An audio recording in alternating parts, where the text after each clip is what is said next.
کسی جگہ پر دیر سے آئیں، آپ سے پوچھا گیا آپ دیر سے کیوں آئی ہیں، آپ نے بجائے سچ بولنے کے آپ نے کہہ دیا جی آج تو بس نہیں آئی تھی، یا آج میری طبیعت خراب تھی، کوئی بہانہ کرتی ہیں۔ حالانکہ اگر آپ سچ بول دیتی ہیں، اور وہ سچ یہ تھا جی آج میرے سے بے پرواہی ہو گئی تھی، میں لیٹ اٹھی تھی، اگر آپ اس وقت سچ بول دیتی ہیں تو سچ بولنے سے ایک لمحے کی آپ کو شرمندگی تو محسوس ہوتی، لیکن وہ شرمندگی آئندہ کے لیے آپ کی اصلاح کر دیتی، آپ آئندہ اس شرمندگی سے بچنے کے لیے وہ بے پرواہی نہ کریں گی۔ انسان کی فطرت ہے کہ انسان بے عزت ہونا پسند نہیں کرتا، ہے نا انسان کی فطرت، تو وہ جو آپ کی ایک لمحے کی شرمندگی ہے وہ آپ کو آئندہ کے لیے آپ کی اصلاح کر دے گی کہ آئندہ میں نے وقت پر اٹھنا ہے اور بے پرواہی نہیں کرنی۔ اسی طرح 2-4 دفعہ ہوتا ہے تو آپ کی اصلاح ہو جاتی ہے، اور جب آپ کی اصلاح ہو جاتی ہے تو میں آپ کو بتاؤں اللہ تعالیٰ تو آپ کو معاف کرنے کے بہانے ڈھونڈتے ہیں۔ جب آپ کی اصلاح ہو جاتی ہے یغفر لکم ذنوبکم، اللہ آپ کے گناہ بھی معاف کر دیتے ہیں، اور یہ ساروں کی وجہ کیا ہے؟ صحیح بات کہنا، سیدھی بات کرنا، سچ بات کرنا۔ تو لہٰذا زبان کا جو استعمال ہے اس میں سب سے پہلی چیز کیا ہے؟ سچ بولیں، سچ بولیں۔ منافق کی نشانیاں جو ہیں اگر آپ کو علم ہے، ورنہ میں آپ کو بتا دوں 4 نشانیاں ہیں منافق کی۔ جب بات کرے جھوٹ بولے، وعدہ کرے وعدہ خلافی کرے، اور جب اس کے پاس امانت رکھی جائے تو خیانت کرے، اور جب جھگڑا کرے تو گالی بکے۔ اب یہ جو 4 نشانیاں ہیں ان میں سے دیکھ لیجئے 3 کا تعلق انسان کی زبان سے ہے۔ بات کرے تو جھوٹ بولے، جھوٹ بولنے کا تعلق کس کے ساتھ ہے؟ انسان کی زبان سے۔ وعدہ کرے تو خلاف کرے، اس کا تعلق بھی انسان کی زبان سے ہے۔ اس میں بلکہ 2 گناہ آ گئے ہیں، ایک وعدہ خلافی کرنا اور ایک جھوٹ بولنا۔ ظاہر ہے جس نے وعدہ خلافی کی اس نے جھوٹ بھی تو بولا، اور جب جھگڑا کرے تو گالی بکے۔ اب جو شخص یہاں پہ الفاظ کیا ہیں؟ وَإِذَا خَاصَمَ فَجَرَ، جب وہ جھگڑا ہو پھٹ پڑے، جو منہ میں آیا ہے بک دے، جو منہ میں آیا ہے بک دے، اور گالی گلوچ بد دعائیں سب کچھ وہ کر دے، وہ بول دے جو نہیں بولنا چاہیے تھا۔ تو یہ تینوں جو گناہ ہیں ان کا تعلق زبان کے ساتھ۔ اس سے آپ کو اندازہ ہوتا ہے کہ انسان کے ایمان کا تعلق اور اس کے نفاق کا تعلق اس کی زبان سے ہے۔ منافق کی 4 نشانیوں میں سے 3 کا تعلق انسان کی زبان کے ساتھ ہے۔ جو ایک ایمان والا شخص ہوتا ہے اس کی زبان اس کے قابو میں ہوتی ہے، وہ بولنے سے پہلے سوچتا ہے، سوچ کر بولتا ہے، اس کی زبان سے غلط بات نہیں پھسلتی، وہ اس بات پر عمل کرتا ہے پہلے تولو پھر بولو۔ باتیں چھوٹی چھوٹی ہوتی ہیں لیکن یہ چھوٹی باتیں ہی فرق ڈالتی ہیں۔ ہمیشہ سچ بولیے، ہمیشہ اپنی زبان کو ان برائیوں سے بچائیے جو سورہ حجرات میں ابھی ہم نے دیکھی ہیں۔ اپنی زبان کی حفاظت کریں، اپنی زبان سے گندی باتیں نہ نکلنے دیں،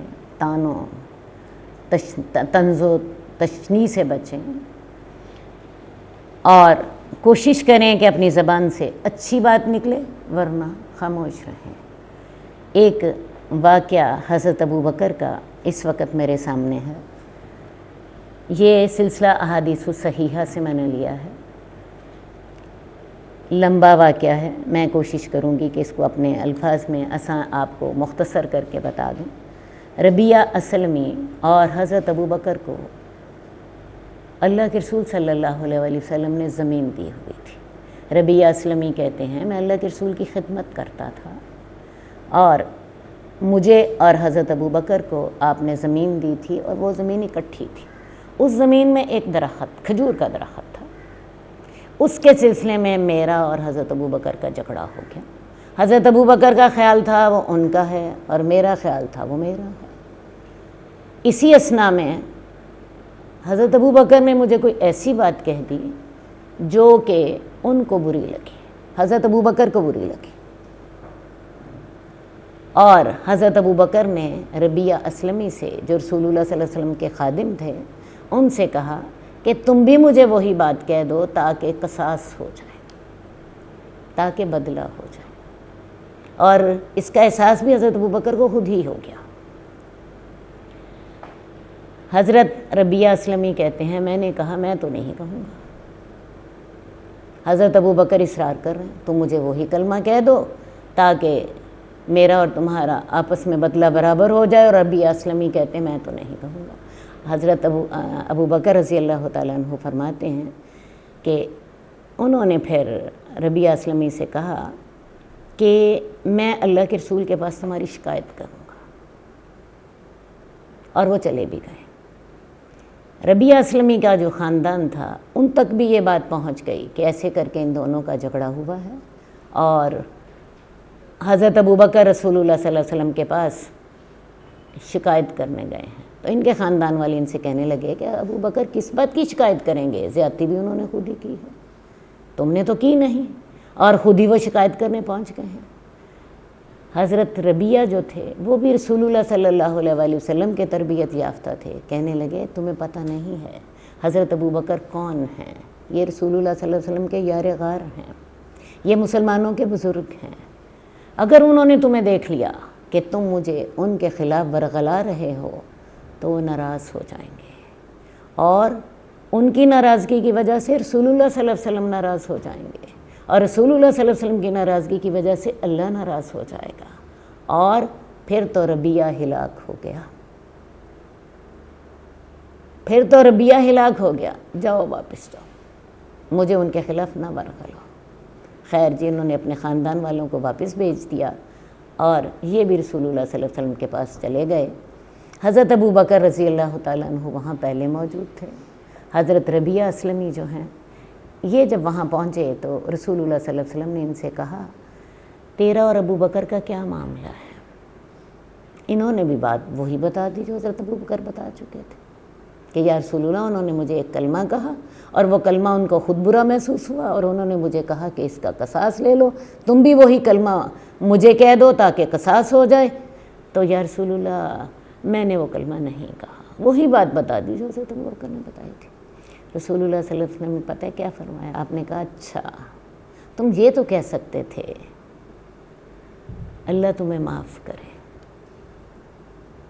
کتنا خوبصورت حل ہے۔ وہ کلمہ تو چلو تم نہ کہو کیونکہ وہ کلمہ اچھا نہیں ہے، تم اتنا تو کہہ سکتے تھے کہ اللہ تمہیں معاف کرے۔ اور حضرت ربیہ اسلمی نے حضرت ابو بکر کو کہہ دیا کہ اللہ آپ کو معاف کرے۔ اب حضرت ابو بکر مطمئن ہو گئے، لیکن گھر جاتے ہوئے رو رہے تھے، گھر جاتے ہوئے رو رہے تھے کہ میری زبان سے ایسی بات کیوں نکلی۔ اندازہ کیجئے میں نے جب یہ حدیث پہلی دفعہ پڑھی، میں نے اسے 3 دفعہ پڑھا، میں نے سوچا کہ میں واقعی وہی سمجھ رہی ہوں جو میں پڑھ رہی ہوں، میں واقعی وہی سمجھ رہی ہوں جو مجھے سمجھ آ رہا ہے۔ دیکھا، آنکھیں کھول کھول کر پڑھا، پھر دیکھا کہ اوہو ہمارے اعمال میں تو زمین آسمان کا فرق ہے۔ ہم کبھی اپنے الفاظ کے بارے میں اتنا دھیان کرتے ہیں، اور اگر ہمیں احساس بھی ہو جائے ہم نے غلط کیا تھا کبھی معذرت کرتے ہیں، کبھی ہمیں احساس ہوتا ہے۔ اب جھگڑا وگڑا تو وہاں پہ رہ گیا، وہ کھجور کا درخت تو وہیں کا وہیں ہے، وہ جھگڑا ختم ہو گیا۔ اصل مسئلہ کیا تھا کہ میرے منہ سے کلمہ نکل گیا ہے، اور ربیہ اسلمی اس کلمے کو مجھے نہیں کہہ رہے، مجھے کل کو اللہ کے ہاں اس کا جواب دینا پڑے گا۔ یہ تھا حضرت ابو بکر کا تقویٰ، اور حضرت ربیہ کا بھی تقویٰ دیکھیں، وہ کلمہ کہنے کو تیار نہیں ہے۔ ہمارے ہاں کیا ہوتا ہے، ایک آدمی ایک بات کرتا ہے ہم 10 سناتے ہیں، اور 7 کہتے ہیں جب تک میں 10 نہ دے لوں تو تب تک میرا دل نہیں ٹھنڈا ہوتا۔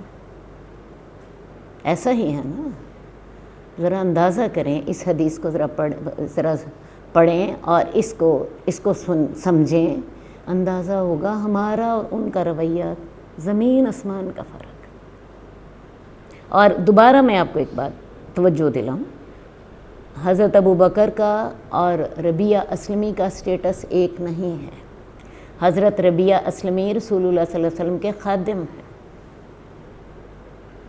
اور حضرت ابوبکر رسول اللہ صلی اللہ علیہ وسلم کے دوست، ان کا اسلامی معاشرے میں سب سے اونچا مقام ہے۔ ہم ملازموں کے ساتھ کیا کرتے ہیں؟ سوچیں، کبھی ان کی عزت نفس کا خیال کیا؟ کبھی اپنی زبان کا خیال رکھا؟ تو یہ اس حدیث کو ہی بار بار بار بار سوچیں اپنے دل میں، اور اپنا جائزہ لیں کہ ہم اپنی زبان کا کس طرح ناروا استعمال کرتے ہیں۔ عورتوں کی زبان تو خاص طور پر کینچی کی طرح چلتی ہے۔ عورتیں ذرا نہ آگاہ دیکھتی ہیں نہ پیچھا دیکھتی ہیں، غیبت، چغلی، بہتان، جھوٹ، ہر برائی کی میں ملوث ہو جاتی ہیں۔ بہتان تک لگانے سے گریز نہیں ہوتا۔ حالانکہ جب آپ کسی پہ کی عزت پر حملہ کرتی ہیں تو اللہ تعالیٰ نے اس کی سزا 80 کوڑے رکھی ہے۔ یہ حدود میں سے رکھا ہے کہ اگر کوئی شخص کسی کے کردار پر حملہ کر دے، ہم بڑے آرام سے کہہ دیتے ہیں فلاں کی فلاں کے ساتھ دوستی ہے، فلاں تو فلاں کے ساتھ ریلیٹڈ ہے، فلاں تو فلاں کے ساتھ اس کے ساتھ آتا جاتا ہے، اور یہ سوچتے ہوئے ہمیں ذرا خیال نہیں آتا کہ اگر یہی بات میرے متعلق کہی جائے یا میری بیٹی کے متعلق کہی جائے تو پھر میرے احساسات کیا ہوں گے۔ ہر بات کرنے سے پہلے یہ سوچ لیا کریں، یہ بات اگر مجھے کہی جاتی تو پھر کیا ہوتا، پھر کیا ہوتا۔ تو یہ جو زبان کا گناہ ایک نہیں ہے، زبان کے گناہ جیسے کہ میں نے آپ کو کہا، جھوٹ، بہتان، چغلی، جھوٹی گواہی، گالیاں دینا، یہ سب زبان ہی کے گناہ ہیں۔ اللہ تعالیٰ ہمیں اپنی زبان کو صحیح طرح استعمال کرنے کی توفیق دے۔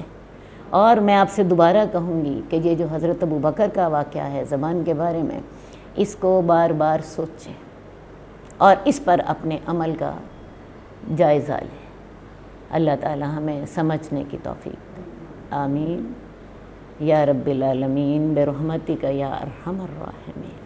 جئنا إلى الدنيا كي ندعو إلى الله، لننشر الخير في الكون الذي حارى، ونرسل العطر من روض الهدى الزاهي، ويشرق السلم أنوارا وأنوارا.